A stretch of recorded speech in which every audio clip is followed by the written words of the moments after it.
കർത്താവായ യേശുക്രിസ്തുവിൻ്റെ നാമത്തിൽ വീഡിയോ ശ്രദ്ധിക്കുന്ന എല്ലാ സഹോദരന്മാർക്കും ഞാൻ സ്നേഹവന്ദനം പറയുകയാണ്. പ്രിയ സഹോദരന്മാർ, യോഹന്നാൻ്റെ 1-ാം ലേഖനം അതിൻ്റെ 3-ാം അധ്യായം 10-ാം വാക്യത്തിൽ നമ്മളിങ്ങനെ വായിക്കുന്നുണ്ട്. ദൈവത്തിൻ്റെ മക്കൾ ആരെന്നും പിശാചിൻ്റെ മക്കൾ ആരെന്നും ഇതിനാൽ തെളിയുന്നു. അപ്പോൾ വേദപുസ്തകം പറയുന്നത് ദൈവത്തിൻ്റെ മക്കളും പിശാചിൻ്റെ മക്കളും അങ്ങനെ രണ്ട് മക്കളെക്കുറിച്ച് വേദപുസ്തകം പറയുകയാണ്.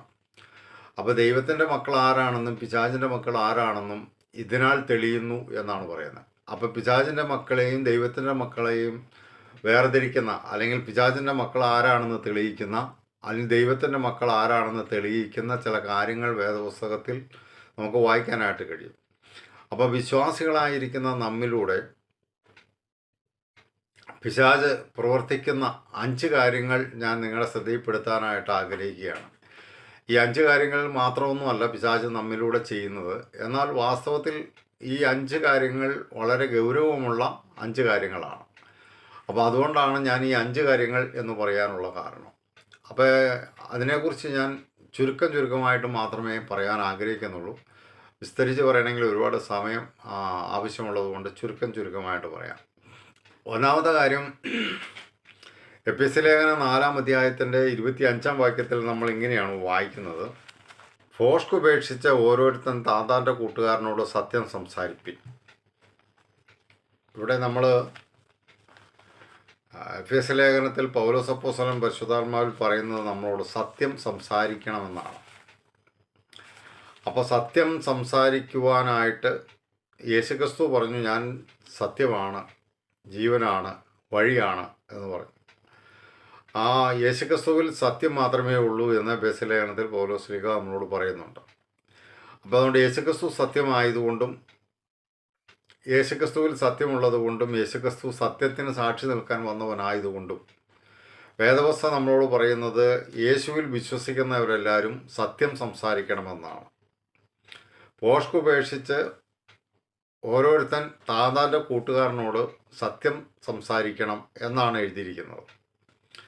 അപ്പോൾ ദൈവത്തിൻ്റെ മക്കളെ നമ്മൾ തിരിച്ചറിയാനുള്ള ഒന്നാമത്തെ കാര്യം എന്ന് പറയുന്നത് അവരെപ്പോഴും സത്യം സംസാരിക്കുന്നു എന്നുള്ളതാണ്. എന്നാൽ ഈ സത്യം സംസാരിക്കുവാൻ വേണ്ടി ദൈവമക്കളായിരിക്കുന്ന, അല്ലെങ്കിൽ കർത്താവായ യേശുക്രിസ്തുവിൽ വിശ്വസിക്കുന്ന നാം സത്യം സംസാരിക്കാതെ, അപ്പോൾ ക്രിസ്തുയേശുവിൽ സത്യമുള്ളതുപോലെ, അവൻ സത്യത്തിന് സാക്ഷി നിൽക്കാൻ വന്നതുപോലെ അവനിൽ വിശ്വസിക്കുന്നവരും സത്യത്തിന് സാക്ഷി നിൽക്കേണ്ടവരും സത്യം സംസാരിക്കേണ്ടവരുമാണ്. എന്നാൽ സത്യം സംസാരിക്കേണ്ട ദൈവമക്കൾ പിശാചിന് വേണ്ടി പ്രവർത്തിക്കുന്നത് ഒന്നാമത്തെ കാര്യം ഞാനിങ്ങനെ വായിക്കാം. അവൻ ആദ്യം മുതൽ കൊലപാതകനായിരുന്നു, അവനിൽ സത്യമില്ലായ്ക കൊണ്ട് സത്യത്തിൽ നിൽക്കുന്നതുമില്ല. അവൻ ഫോഷ്ക് പറയുമ്പോൾ സ്വന്തത്തിൽ നിന്ന് എടുത്തു പറയുന്നു. അവൻ ഫോഷ്ക് പറയുന്നവനും അതിൻ്റെ അപ്പനുമാകുന്നു. യേശുക്രിസ്തു സത്യമാണ്, യേശുക്രിസ്തുവിൽ സത്യം മാത്രമേ ഉള്ളൂ. യേശുക്രിസ്തു സത്യത്തിന് സാക്ഷി നിൽക്കേണ്ടതിന് വന്നതുമാണ്. അതുകൊണ്ട് യേശുവിൽ വിശ്വസിക്കുന്നവരും തമ്മിൽ സത്യം സംസാരിക്കേണ്ടവരാണ്. എന്നാൽ സത്യം സംസാരിക്കാൻ നമുക്ക് കഴിയാതെ നമ്മൾ പലപ്പോഴും ഫോഷ്ക് പറയേണ്ടി വരുന്നു, അതായത് നുണ പറയേണ്ടി വരുന്നു. അപ്പം നുണ പറയുമ്പോൾ, അല്ലെങ്കിൽ ഫോഷ്ക് പറയുമ്പോൾ നമ്മൾ ആരുടെ മക്കളായി തീരുന്നു എന്നാണ് വേദപുസ്തകം പറയുന്നതെന്നറിയാം. യോഹന്നാൻ 8-ാം അധ്യായം 44-ാം വാക്യത്തിൽ പറയുന്നത്, പിശാചിൽ സത്യമില്ല, അവൻ ഫോഷ്കാണ് പറയുന്നത്. അപ്പോൾ ഫോഷ്ക് പറയുന്നവരെല്ലാം പിശാചിൻ്റെ മക്കളാണ് എന്ന് യേശുക്രിസ്തു പറയുകയാണ്. യേശുക്രിസ്തു പറഞ്ഞത് ഇങ്ങനെയാണ്: പിശാച് ഫോഷ്ക് പറയുമ്പോൾ അവൻ സ്വന്തത്തിൽ നിന്ന് എടുത്തു പറയുന്നു, അവൻ ഫോഷ്ക് പറയുന്നവനും അതിൻ്റെ അപ്പനുമാണ്. അപ്പോൾ ഫോഷ്ക് പറയുന്നവനും അതിൻ്റെ അപ്പനുമാണ്. അപ്പൻ എന്ന് പറഞ്ഞു കഴിഞ്ഞാൽ ജനിപ്പിച്ചവൻ. അപ്പോൾ ഫോഷ്ക് ജനിപ്പിച്ചവനാണ് പിശാച് എന്ന് പറയുന്നത്. അപ്പം ഫോഷ്ക് പറയുന്ന ഒരു വ്യക്തി പിശാചിൻ്റെ മകനാണ് എന്ന് വേദപുസ്തകം പറയുകയാണ്. യോഹന്നാൻ പറഞ്ഞത് ദൈവത്തിൻ്റെ മക്കൾ ആരെന്നും പിശാചിൻ്റെ മക്കൾ ആരെന്നും നമുക്ക് തിരിച്ചറിയാൻ കഴിയും. അപ്പോൾ ദൈവത്തിൻ്റെ മക്കൾ, സത്യം മാത്രം സംസാരിക്കേണ്ട ദൈവത്തിൻ്റെ മക്കൾ ഫോഷ്ക് പറയുമ്പോൾ അവൻ പിശാചെന്ന പിതാവിൻ്റെ മോഹങ്ങളെയാണ് ചെയ്യുന്നത്. അപ്പോൾ ദൈവത്തിൻ്റെ മകൻ എന്ന പദവി നമുക്കുണ്ട്.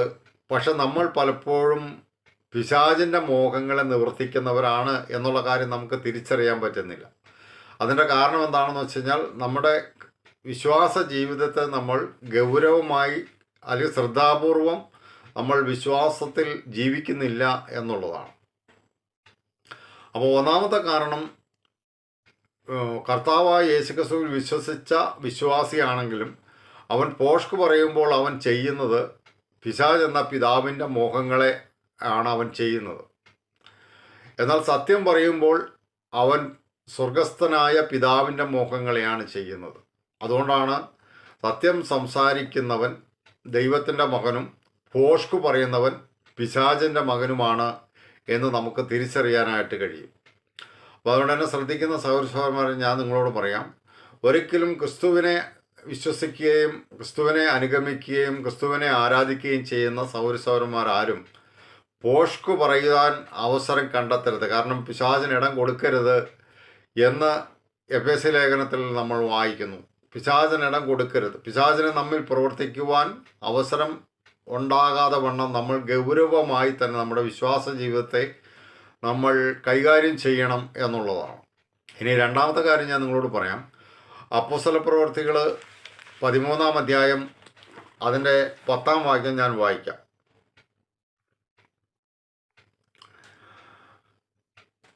ഹേ സകല കപടവും സകല ധൂർത്തും നിറഞ്ഞവനെ, പിശാചിൻ്റെ മകനെ. പൗലോസ് അപ്പോസ്തലൻ പരിശുദ്ധാത്മാവിൽ നിറഞ്ഞുകൊണ്ട് ശിമോൻ എന്ന് പറയുന്ന മനുഷ്യൻ ദൈവത്തിൻ്റെ ദാനമായ പരിശുദ്ധാത്മാവിനെ വില കൊടുത്തു വാങ്ങുവാനായിട്ട് ശ്രമിച്ചപ്പോൾ പൗലോസ് അപ്പോസ്തലൻ പരിശുദ്ധാത്മപൂർണനായി അവനോട് സംസാരിക്കുന്ന കാര്യമാണ് നമ്മൾ വായിച്ചത്. അദ്ദേഹം പറയുന്നത് ഇങ്ങനെയാണ്: സകല കപടവും സകല ധൂർത്തും നിറഞ്ഞവനെ, പിശാചിൻ്റെ മകനെ എന്നാണ് പറയുന്നത്. അപ്പോൾ പിശാചിൻ്റെ മകൻ, കപടം കാണിക്കുന്നവരെല്ലാം പിശാചിൻ്റെ മകനാണ്. സകല ധൂർത്തും കാണിക്കുന്നവൻ പിശാചിൻ്റെ മകനാണെന്നാണ് പൗലോസ് അപ്പോസ്തലനിലൂടെ പരിശുദ്ധാത്മാവ് പറയുന്നത്. അവിടെ അങ്ങനെയാണ് നമ്മൾ 9-ാം വാക്യത്തിൽ എഴുതിയിരിക്കുന്നതാണ്. അപ്പോൾ പൗലോസ് എന്നും പേരുള്ള ശൗൽ പരിശുദ്ധാത്മപൂർണനായി അവനോട് പറയുവാണ്. അപ്പോൾ പൗലോസിലൂടെ പരിശുദ്ധാത്മാവ് സംസാരിച്ച കാര്യമാണ് സകല കപടവും സകല ധൂർത്തും ചെയ്യുന്നവനെ, പിശാചിൻ്റെ മകനെ. അപ്പോൾ പിശാചിൻ്റെ മക്കളാണ് കപടം കാണിക്കുന്നതും ധൂർത്ത് ആക്കുന്നതും എന്ന് വേദപുസ്തകത്തിൽ നമുക്ക് മനസ്സിലാക്കാൻ കഴിയും. അപ്പോൾ കർത്താവായ യേശുക്രിസ്തു പരീശന്മാരെയും ന്യായശാസ്ത്രിമാരെയും എല്ലാം ശാസിക്കാനുള്ള കാരണം എന്താണെന്നറിയോ? അവരുടെ കപടതയായിരുന്നു. അപ്പോൾ കപടഭക്തിക്കാരായ നിങ്ങൾക്ക് അയ്യോ കഷ്ടം എന്ന് കർത്താവായ യേശുക്രിസ്തു അവരെ ശാസിക്കുകയുണ്ടായി. അപ്പോൾ കർത്താവായ യേശുക്രിസ്തു വളരെ ഗൗരവമായി കാണുന്ന ഒരു പാപമാണ് കപടം എന്ന് പറയുന്നത്. അപ്പോൾ ഈ കപടം കാണിക്കുന്നത് ആരാണെന്നറിയോ? പിശാചാണ്. പിശാചാണ് വിശ്വാസികളെ കപടം കാണിക്കുവാനായിട്ട് അവരിൽ പ്രവർത്തിക്കുന്നത്. കപടം കാണിക്കുന്ന വിശ്വാസികൾക്ക് ഈ സത്യം തിരിച്ചറിയായതുകൊണ്ട് അവർ ആ കപടത്തിൽ നിലനിൽക്കുകയും അത് ആവർത്തിച്ച് പ്രകടിപ്പിക്കുകയും ചെയ്യുന്നു എന്നുള്ളത് ദുഃഖകരമായ ഒരു കാര്യമാണ്. ഇന്ന് വിശ്വാസികളിൽ അനേകരും കപടം കാണിക്കുന്നവരാണ്, അഥവാ വ്യാജഭാവം കാണിക്കുന്നവരാണ്. അതായത് കപടം കാണിക്കാതെ സത്യസന്ധമായി ജീവിക്കേണ്ട വിശ്വാസികൾ ഇപ്പോൾ കപടം കാണിക്കുന്നതിൽ വർദ്ധിച്ചു വരുന്ന ഒരു കാലഘട്ടത്തിലാണ് നമ്മൾ ജീവിക്കുന്നത്. അപ്പോൾ നമ്മൾ മനസ്സിലാക്കേണ്ട ഒരു കാര്യം എന്താണെന്ന് വെച്ച് കഴിഞ്ഞാൽ, നമ്മളെപ്പോൾ കപടം കാണിക്കുന്നുവോ ആ സമയത്ത് നമ്മൾ പിശാച് എന്ന പിതാവിൻ്റെ മോഹങ്ങളെ ചെയ്യുകയും പിശാചിൻ്റെ മകനായി മാറുകയും ചെയ്യുകയാണ്. കപടമാണ് ദൈവസന്നിധിയിൽ ദൈവം വെറുക്കുന്ന ഏറ്റവും വലിയ പാപം എന്നുള്ള സത്യം നമ്മൾ തിരിച്ചറിയണം എന്നാണ് ഞാൻ നിങ്ങളെ പ്രബോധിപ്പിക്കുന്നത്. ഇനി മൂന്നാമത്തെ കാര്യം ഞാൻ നിങ്ങളെ വായിച്ച് കേൾപ്പിക്കാം. 1 യോഹന്നാൻ 3-ാം അധ്യായം അതിൻ്റെ 10-ാം വാക്യത്തിലാണ് ഞാനിങ്ങനെ വായിക്കാം.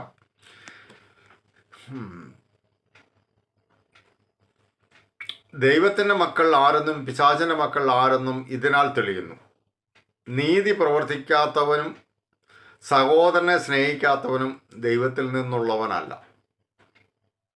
അപ്പം ഇവിടെ പറയുന്നത്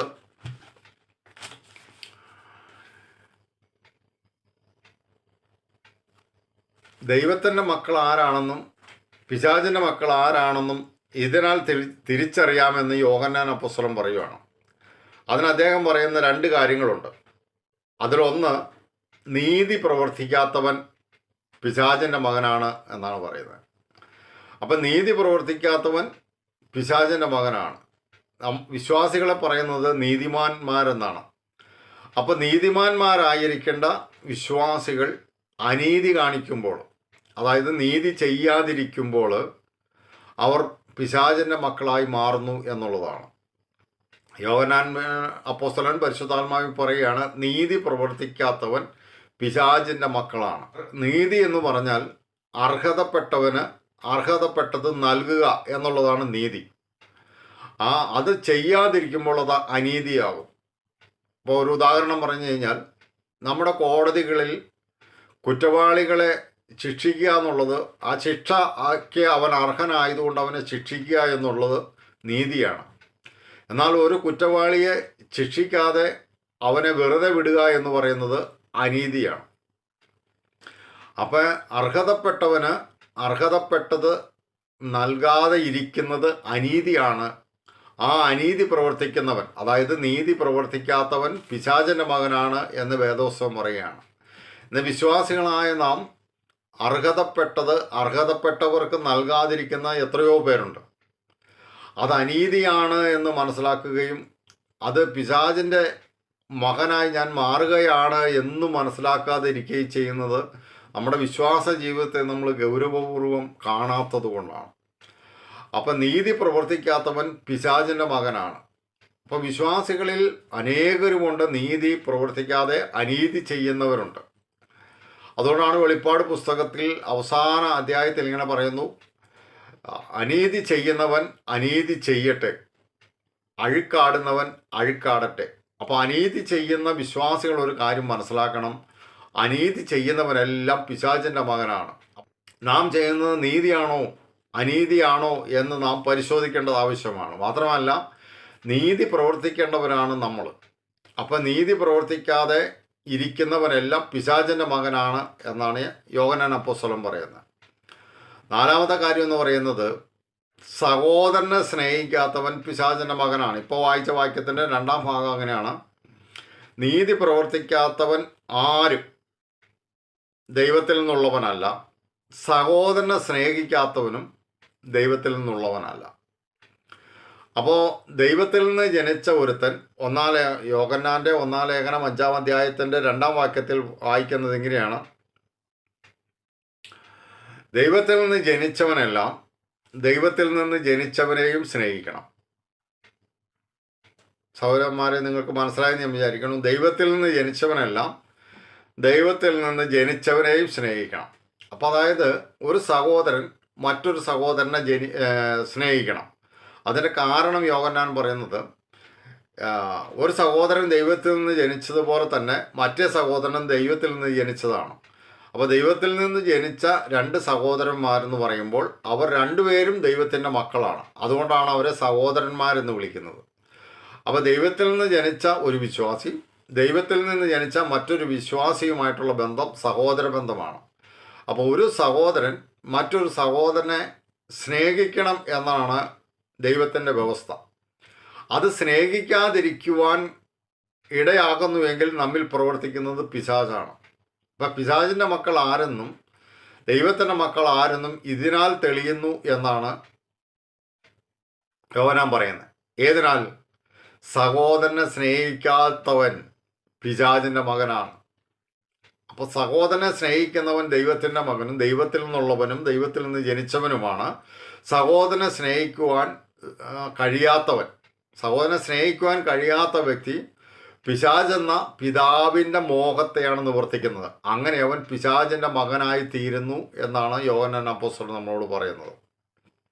പ്രിയ സഹോദരന്മാരെ, ഞാൻ നിങ്ങളോട് പറയാം, വിശ്വാസ ജീവിതത്തെ ഗൗരവമായി കാണാതെ നാം പോയി കഴിഞ്ഞാൽ, നാം ജീവിക്കുന്നുവെങ്കിൽ നമ്മിലൂടെ പിശാചിന് പ്രവർത്തിക്കാൻ വളരെ എളുപ്പമാണ്. അപ്പോൾ പിശാച് നമ്മളിലൂടെ പ്രവർത്തിക്കുന്ന കാര്യങ്ങൾ നമുക്ക് തിരിച്ചറിയാൻ കഴിയണമെങ്കിൽ നമ്മൾ തിരുവെഴുത്ത് വായിക്കുകയും മനസ്സിലാക്കുകയും ചെയ്യണം.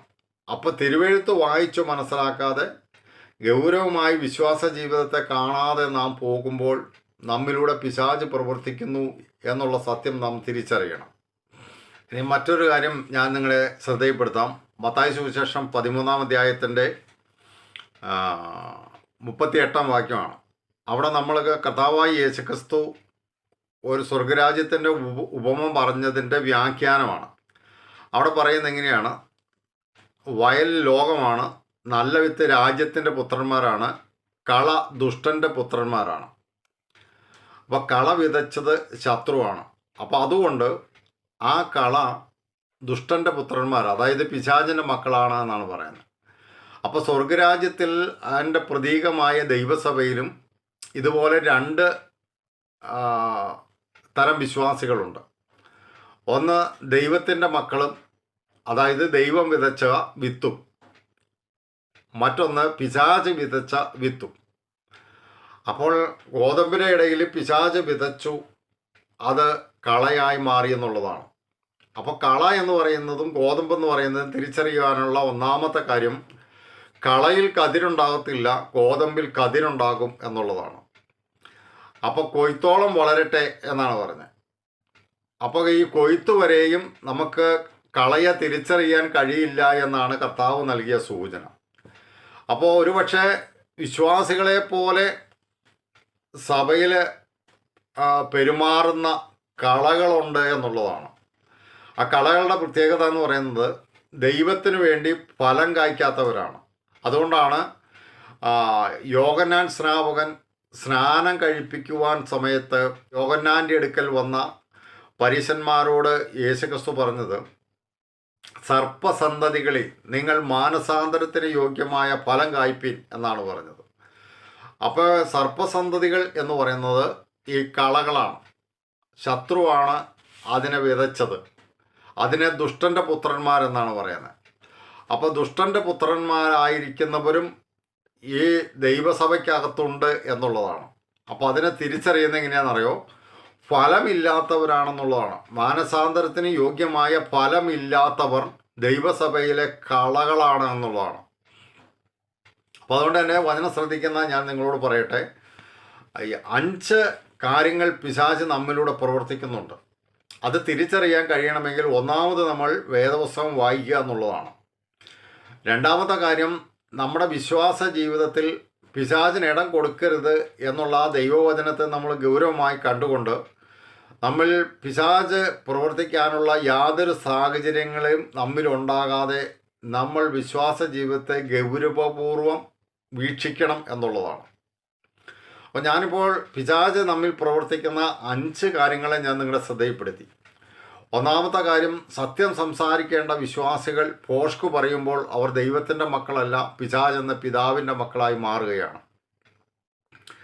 രണ്ടാമത്തെ കാര്യം, അവർ കപടം കാണിക്കുന്നു എന്നുള്ളതാണ്. ഒരു വിശ്വാസി കപടം കാണിക്കുന്ന സന്ദർഭങ്ങളിലെല്ലാം അവൻ പിശാച് എന്ന പിതാവിൻ്റെ മോഹങ്ങളെയാണ് ചെയ്യുന്നത്. നമ്മൾ കപടം കാണിക്കേണ്ടവരല്ല, സത്യസന്ധരും വിശ്വസ്തരുമായി ഇരിക്കേണ്ടവരാണ്. അപ്പം മൂന്നാമത്തെ കാര്യം, നാം നീതി പ്രവർത്തിക്കേണ്ടവരാണ്. നീതി പ്രവർത്തിക്കാത്തവൻ പിശാചിൻ്റെ മകനാണെന്ന് യോഹന്നാൻ വ്യക്തമായിട്ട് പറയുകയാണ്.